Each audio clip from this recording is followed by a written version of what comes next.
কি খাচ্ছ মা? পেঁপে খাচ্ছ? হ্যাঁ, দেখি এটা কি?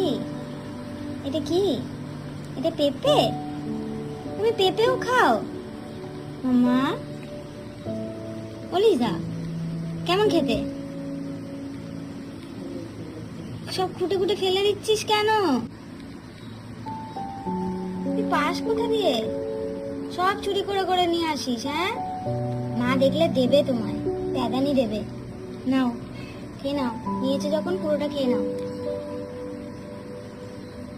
মাম্মা, হচু ও হচু দাও, আমি খাবো। কি করে খেয়েছিস এটা? আমি খাবো? নাও না, তুমিই খাও। কি খাচ্ছ মা?